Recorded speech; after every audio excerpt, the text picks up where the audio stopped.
It's the International Soccer Preview, and we are Soccerphiles Canada. Welcome to Series 28, looking at the groups and teams of the 2024 Copa America.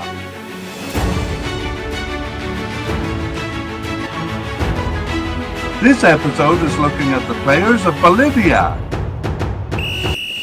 Here we go! Hello and welcome again to the International Soccer Preview by Soccerphiles Canada. I'm Kevin, and we continue Series 28 on the groups and players of the 2024 Copa America.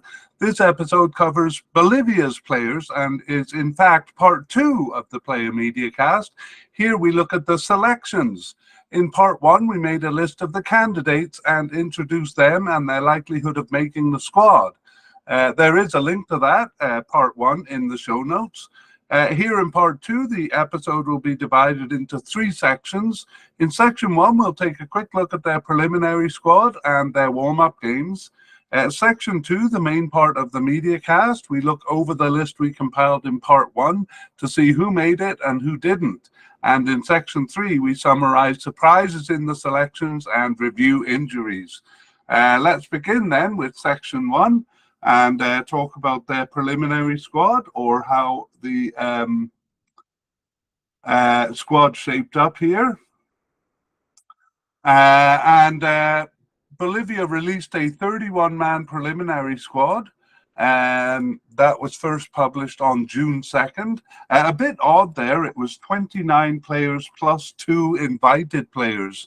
We've tried to look into what it means to be an invited player as opposed to someone simply named to the preliminary squad, and couldn't really figure it out.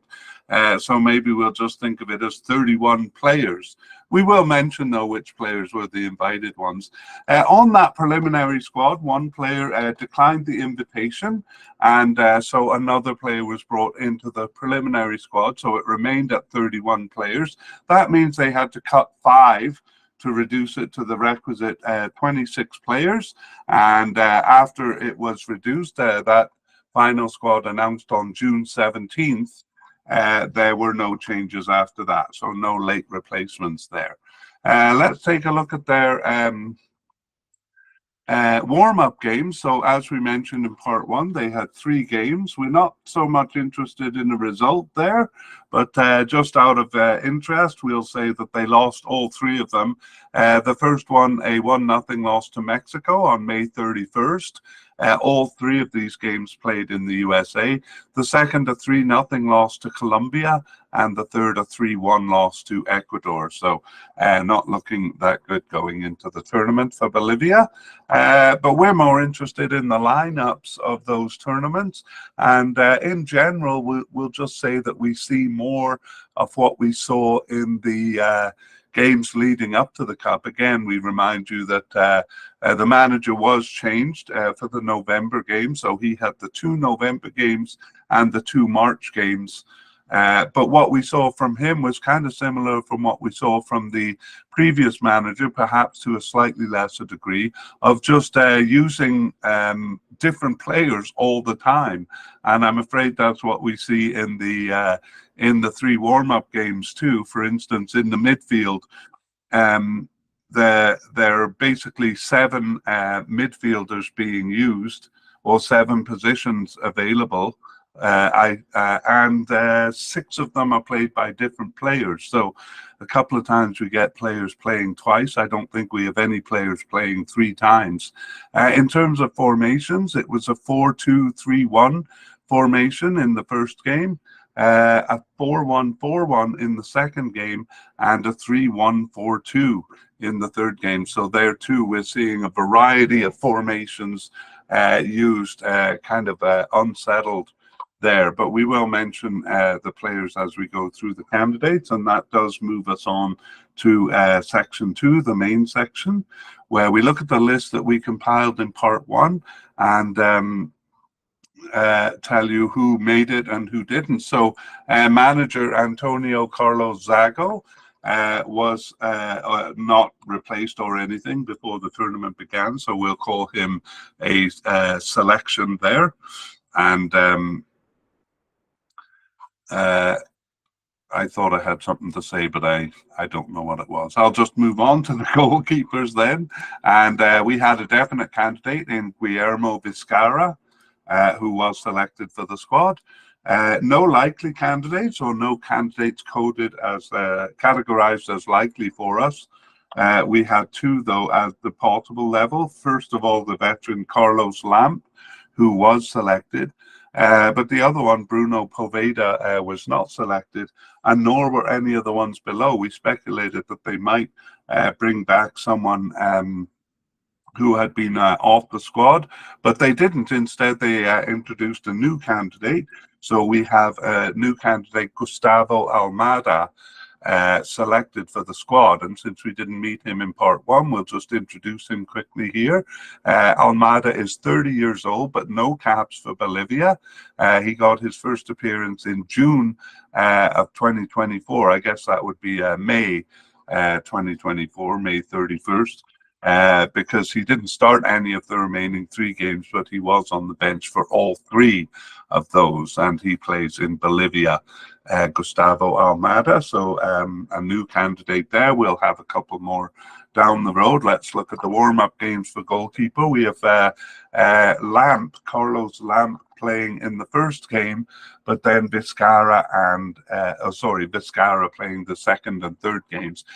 We had been fairly confident that Vizcarra will be the starter there, and that doesn't really shake our confidence. So we still think Vizcarra will be the starter in the cup. Okay, let's move on to central defense. We had 2 definite candidates here. First is Captain Luis Higuain, and the other Jose Sagredo. Both of those were selected for the squad. We also had 3 likely candidates for the squad. The first one, Adrian Jusino, was selected. However, the second one, Jairo Quinteros, selected for the preliminary squad, but not making the final squad. So a bit of a surprise there, because as we said, we had him as a likely candidate. The third one, Marcelo Suarez, was also selected. And we also have a number of new candidates here. None of them actually making the squad in the end, but we will mention them. Sebastian Alvarez nominated for the preliminary squad, but not making the cut in the end. Cesar Romero was a bit of an interesting case there. He was not selected initially for the preliminary squad, but when Efrain Morales, who we'll meet right away, was declined to heed the call-up, Cesar Romero was brought in to replace him. However, he was then cut from the preliminary squad, so his hopes kind of going up and down like the tide, Cesar Romero, but ultimately not making it to the squad. The player who I just mentioned, who was called up to the preliminary squad but declined the call-up, is Efrain Morales. And he is an American-born player. Perhaps I'm speculating here, but perhaps didn't want to commit to a country yet. He's still quite young. So Efrain Morales nominated to the preliminary squad, but declining the call-up there. So none of those new players ultimately making it to the squad. Let's look and see what we have in the warm-up game. So we begin with actually Quinteros and Jesus Sagrado. Jesus Sagrado, actually a left back, but playing in central defense there, and Quinteros ultimately not making the squad. That's the first game in a 2-man central defense. Second game, also a 2-man central defense with new players, Jusino and Jose Sagrado, the pairing there, so a new pairing. And in the third game, we have what I think will be probably what they'll use in the cup, is Higuain in the middle of a 3-man central defense with Jose Sagrado on the left and Jesus Sagrado on the right. Actually, Jose Sagrado did play as a left back, as he sometimes does, in the first game as well. So both of those players, Jose Sagrado and Jesus Sagrado, getting 2 starts and just single starts among the other players. Okay, that is central defense. And we move on to the left back position. And here we have a definite candidate in Roberto Fernandez. He was selected. And we noted in part one that he has moved up to kind of a left attacking position under the new manager. But we think he'll be a starter in one place or the other, probably as a winger or a left attacking midfielder. Here we also have Jesus Sagrado. He was only a possible but unlikely candidate here, but he was selected for the squad. A bit of a surprise there, but not really, because I think we commented that usually they bring two left backs or two of each position to the cup. So we thought that there might be one of these two possible but unlikely players selected. The one who wasn't selected was Carlos Roca. Let's look and see what we have. Left back position in the first two games, the four-man back line, it was Jose Sagrado, as we saw. In the first game, it was Suarez in the second game, and it was Fernandez playing as a left winger in the third game there. Okay, let's move on to right back position. And we had a definite candidate in Diego Medina. He was selected. And we had three possible candidates. Diego Bejarano, a veteran player with 50 caps, but not selected for this squad. But the two other possible candidates, Hector Cuellar and Yomar Roca, both selected for the squad. So we have three players selected for the right back position. And we'll take a look and see what we saw in the warm-up games. In the first game, it was Roca. The second game, Diego Medina. And in the third game, it was Hector Cuellar playing as a right midfielder. So all three of them getting a start there. We move on to the midfield and begin with defensive midfielders. So we had no definite or likely players coded as defensive midfielders. We had Pablo Vaca at the possible level. He was selected, but only for the preliminary squad. He didn't make the final cut there. But the possible but unlikely player that we had, Fernando Saucedo, was selected for the squad and did make the final cut. So we didn't really introduce players at this level in part one. Let's take a quick look at him. Fernando Saucedo is 34 years old, and he has 21 caps and 1 goal for Bolivia since 2016. And he was part of the 2016 Copa America and the 2019 edition as a starter in both of those. Did lose his starting position in the 2016 edition. But was not selected for the Copa America 2021 squad. In fact, he had been off the squad during that time. He had come back to the squad, but didn't start any of their 13 games from the beginning of 2023, just subbed in for 1 and on the bench for 3. But not selected for 9 matches, including the last 6. And that's why we had Fernando Saucedo as kind of an outside candidate here. But it looks in this case that the manager favored the veteran over the new player, kind of the opposite of what we saw in the right defense. And Fernando Saucedo selected for the squad. We look at the central midfielders before looking at the warm-up games. We had a definite candidate in Gabriel Villamil and 2 likely candidates. The first one, Boris Cespedes. He was selected, and I don't think I said Villamil was selected. He was as well. However, our second likely candidate, Moises Villarroel, was not selected for the final squad.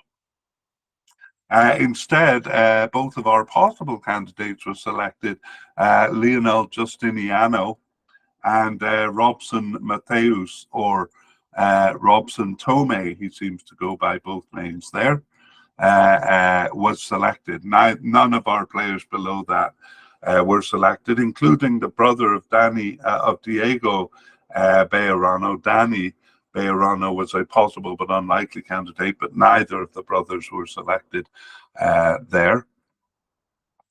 And let's take a look at the warm-up games now for the central midfield. So in the first game, we have two players. It was Salcido and Justiniano as a pairing. In the second game, the 4-1-2-1, it was Cespedes playing the stopper role and Villamil as one of the central midfielders. The other is Vaca, an attacking midfielder who we're going to meet shortly. And in the third game, it was 3-1-4-2. So Justiniano playing in the stopper role there, and Salcido and Tome or Mateus, each of those starting. So yes, here we see the same pattern of just various players being used, none of them more than two times. So we're not really sure what this tells us about who the starters are going to be. And the ones we expected the most, actually, Villamil and Cespedes, each getting just one start in the second game. So quite confusing signals that we're receiving. Let's move on to the attacking midfielders. So we have left attackers. Again, we moved Roberto Fernandez up here because he's playing as a left attacker under the new manager. And so he was selected there. And Jaime Arrascaeta we had as a definite candidate, and he was not selected for the squad, even for the preliminary squad. So we're not really sure what happened there, but it is a surprise. The possible candidate, though, Yome Cuellar, was selected for the squad. Let's see what things look like in the warm-up game. So we have Vaca, the attacking midfielder, starting there. That's Ramiro Vaca as a left attacking midfielder. In the second game, it's Roberto Fernandez as a winger, and also in the third game, Roberto Fernandez as a winger as well. We do have Ramiro Vaca playing two of the games there, but we'll come to him when we look at central midfielders. Central attacking midfielders. Okay, that is the left attack. Let's go over to the right, and here we have Miguel Terceros, or also known as Miguelito. He was a likely candidate, and he was selected. And we had a possible candidate in Cesar Menacho, also selected for the final squad. And those are the only candidates over here. Let's take a look. We have in the first game, Chavez selected. We're going to meet him right away here as the left attacking midfielder. Miguelito played the central attacking midfielder there. In the second game, it was Yome Cuellar, the left winger, playing as a right winger. And in the third game, we have Hector Cuellar starting as a right winger. He's the right back pushing up to the position. And that's what we have. So I'm just looking to see if Miguelito has a start there.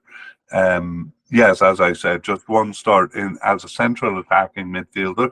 Also came on as a substitute in the game against Ecuador, scoring their only goal in the 88th minute of the game against Ecuador. So they might rely on him for scoring.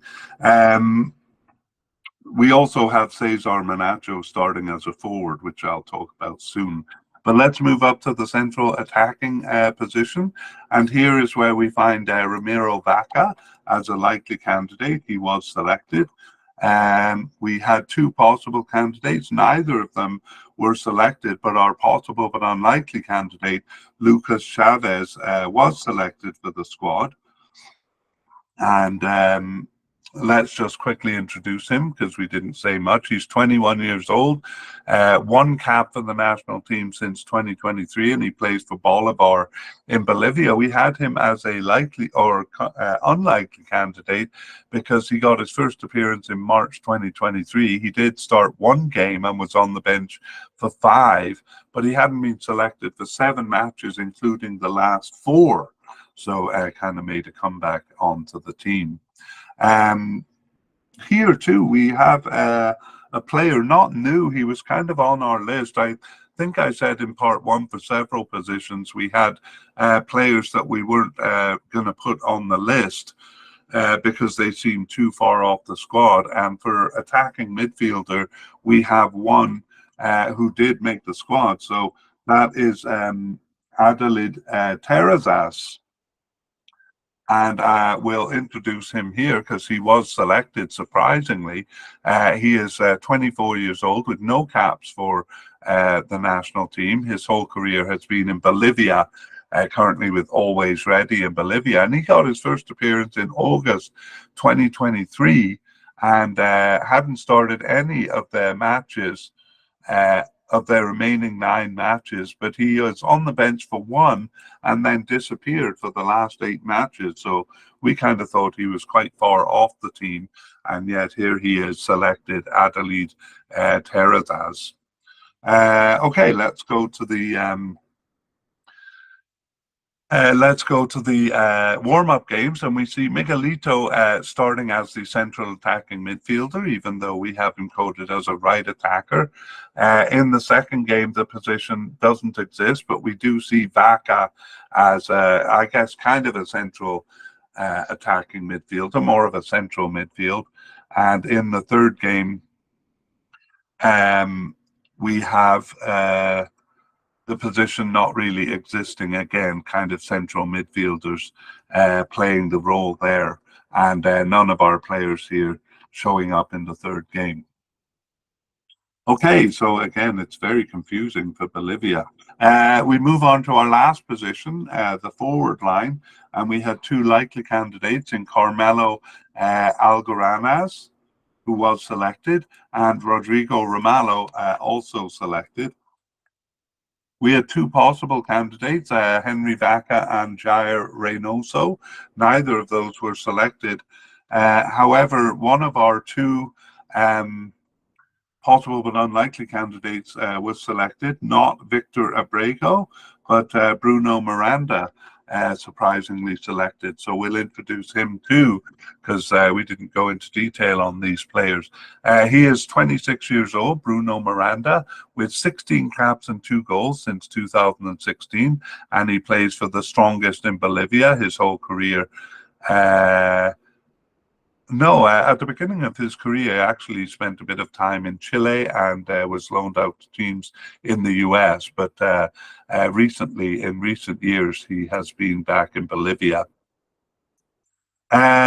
We had him as a possible but unlikely candidate because he returned to the team after an 11-month absence in October of 2023. Didn't start any of the 6 games from that time, but was subbed in for 1 and on the bench for 2, and was not selected for 3 matches, including the last 2.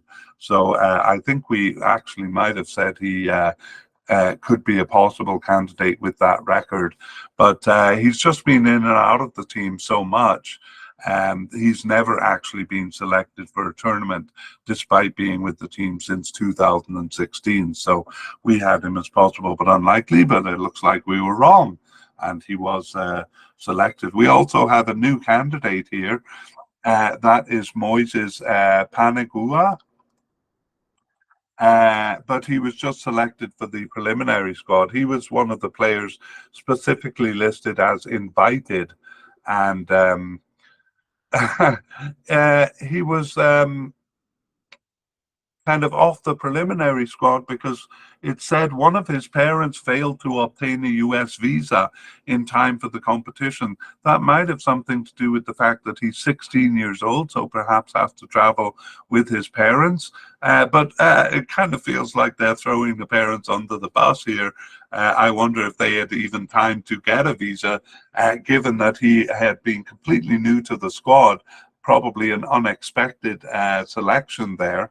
Anyway, removed from the preliminary squad because of that visa issue, Moises Panagua, but we might see him in the future.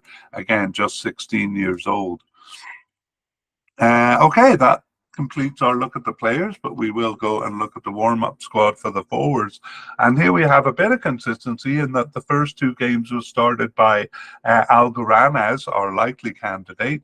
But the first one, we again get kind of thrown into confusion because it is right attacker Menacho starting as a co-forward alongside the possible but unlikely candidate Bruno Miranda. So that happened actually in the last game in the last of the March games, where we were surprised that Juan Cuellar, the left attacker, was selected for the as the forward. So we kind of wondered why they're not using the forwards there. I wonder the same thing here. Ramallo not getting a start there. Menacho actually got a red card. I don't know if that affects his participation in the cup here. But again, strange choices, and you know, I don't want to get into it again, but in part one we talked about the disruptive effect of chopping and changing as much as Bolivia does. So for example, with the warm-up games, we're seeing a lot of teams kind of whittle their team down to the starting lineup. But with Bolivia, we're still seeing the chopping and changing. Again, maybe game 3 does represent the starting lineup there, but it doesn't really look like it. For example, with the forwards being basically their first time in the position. Okay, that is it, our look at the players, and we move on to kind of summarizing in section 3, a review of the surprises. We actually have quite a few then, notable non-selections. Probably the biggest one is a player we considered a definite candidate, Jaime Arrascaeta, the attacking midfield. I think we had him as a left attacker, though he's coded as an attacking midfielder. We had him as a definite candidate, but not selected for the squad. We also have Moises Villarroel, a central midfielder. We had as a likely candidate, but not selected for the even the preliminary squad. And then central defender Jairo Quinteros, who was at least selected for the preliminary squad, but didn't make the final cut there. Some surprise inclusions. Jesus Sagredo, we had him as a possible but unlikely candidate, but again, not really a surprise because we knew they'd have to bring probably 2 left backs, so he seemed the best available candidate. Nevertheless, based on his participation, we had put him as unlikely. Also, attacking midfielder Lucas Chavez, we considered unlikely there. The defensive midfielder Fernando Salcedo was also unlikely in part 1, and so was the forward Bruno Miranda, an unlikely candidate, but all 4 of them selected for the final squad. And perhaps the biggest surprise, Adelid Terrazas, we had him as off the squad, having not been selected for the last 8 matches, but he was selected. Okay, moving on to new players. Really, only one of them ultimately made the final squad. The first one, and that's the first one, goalkeeper Gustavo Almada, selected for the final squad. The others were just preliminary squad. Sebastian Alvarez, the central defender, not making the final cut there. Cesar Romero added to the squad as a replacement for a player who declined the call-up, and then removed from the squad, not making the final cut, poor fellow. Next, we have Moises Panagua, whose passport or visa difficulties prevented him from making it to the Cup. That apparently blamed on his parents. And the last one, Efrain Morales, named to the preliminary squad, but declining the call-up there. And that's why Cesar Romero was brought in to replace him. Updates on injuries. Well, in part one, it was blessedly injury-free for Bolivia, and even after 3 warm-up games, they remain injury-free. So that is good news for Bolivia on that front. No injury concerns. And that brings us to the end. I'm just going to move the graphics to the right place and pretend I have something to say while I do that. And I have the image that I want. And so I can say goodbye. We would like to thank Paul Udin and Pixabay for the wonderful background music accompanying this media cast. The piece is called Victory Epic Music.